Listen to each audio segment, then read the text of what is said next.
Thank you, Mr. Chairman. Thank you, gentlemen, for being here. I have a great deal of admiration for your passion for what you do and your commitment to the students and our communities. And we all recognize your unique funding structure, and it is unique. And we all want to do what we can to help you get what you need. But I also really appreciate your creative flexibility in being able to meet the market needs, the job market, the student needs, and I see it firsthand. As many others have mentioned, I have a branch of the Harrisburg Area Community College in my district, and I've seen them do some incredible things, and I'm happy and honored to serve on a couple of their advisory boards so that together we're looking at what the community, I like that part of your title better than anything else, community college, because you are very much so and part of the lifeblood of our communities.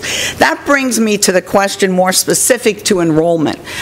You know, an aspect of being there and being successful has to do with the number of folks who can afford to go or choose to go. So over the past few years, when we were dealing a little more harshly with an economic downturn, we saw a real increase. I certainly know we did in my area. Then last year, when some of you all were here with us, it was mentioned that it had kind of leveled off. On the heels of that big increase. Where are we now, like in the past year since we last talked to you, on enrollment numbers? Do you see increasing numbers? Are we leveled off? Are we obviously going into some different areas to pull in more students? But if you could just answer that question first. Well, let me just start by saying yes. I mean, it's true. What you've said is absolutely true. We tend to ride sort of, so I've heard it best described, ride the unemployment curve in terms of our enrollment, and we're now we are leveling off. It's a sort of a mix across the state, but generally speaking, across all of us, we're seeing sort of a stabilizing of our enrollment, which is to be expected, given the fact that we do ride that unemployment curve. What I'm seeing, though, and it's true, but what I'm seeing that it's affecting our enrollment, and I'm speaking for, as president of Delaware County Community College, is many of our students are attempting to register, but not unable to follow through for lack of funds, and that seems to be more a factor than even the overall economy. It's the personal economy of our students that is getting in the way of them completing their what they would otherwise choose to do. So it's not that it's not that they're now working and not available to go to school. It's simply that they've run out of funds in many cases, which should be of concern to all of us. Thank you. And there were some timeline opportunities for some support, financial support, over a period of time, too, that I know was very helpful. So that leads me to ask the question, you know, where are we now and who we're attracting? Do you have statistics? If you don't have them with you, that's fine, but if you could get them to us as to how generally the community colleges are being used. In other words, how many are using it for training programs, hit the streets, get to work, a 2-year program that they're all excellent and it's career ready, go to work, and then you have the element of affordability. Very often, we've used that in my family a number of times. Those first 2 years in a good community college give you tremendous foundation for a transfer to one of the state-related or state colleges. Do you have statistics that could tell us right now how you're going? In my introductory remarks, I talked kind of generally about where we are in terms of our enrollment. I will suggest to you that even though our enrollment is leveling off, it's not increasing to the extent that it did during the height of the financial challenges. It's still at historic numbers. More people are taking advantage of our workforce development opportunities, and thanks to FIA, we have funding in some instances for those individuals.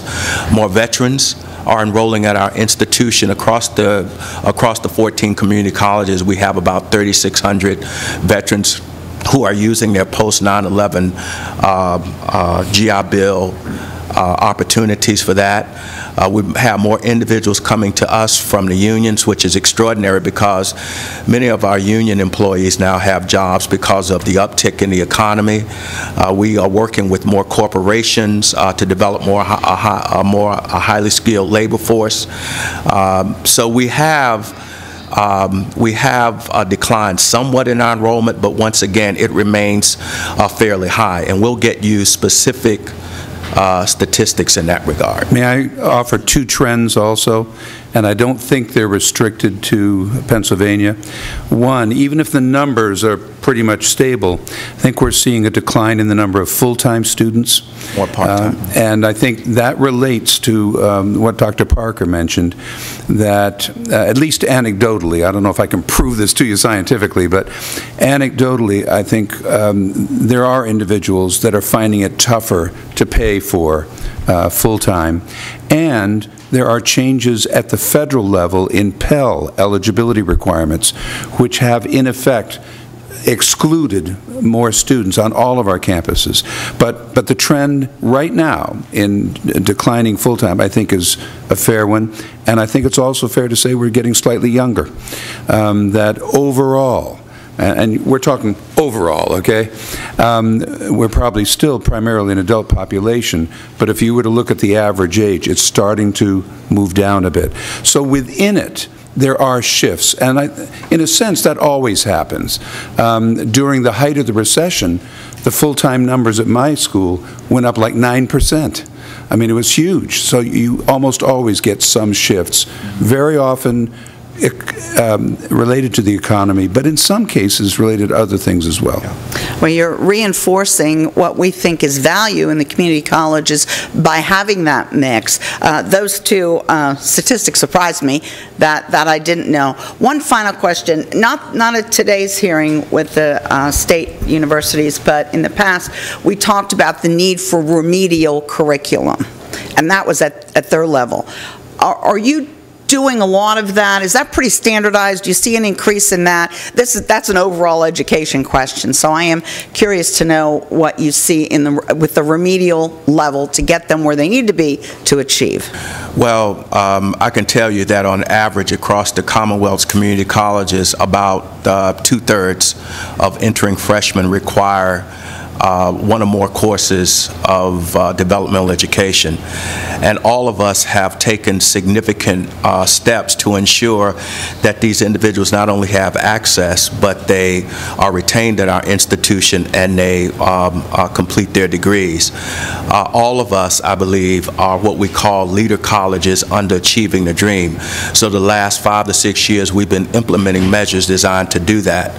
We have specialized programs and support services like math cafes, learning commons to keep students engaged and help them get through what we call the gatekeeper courses. And those gatekeeper courses are mathematics and English and science for the most part. So there are some steps that we've taken to ensure that more of our remedial students complete the educational experience, but we also have a responsibility to make certain that we collaborate with the public schools. So when students come to us, they're not mired in developmental or remedial education, and we've taken steps to do that as well. That's fabulous. If you're successful in that area, that's great. If I were to go back to school, I'd probably have to be in a remedial math, so it's good to know that. Thank you, and thank you for all you do. Thank you.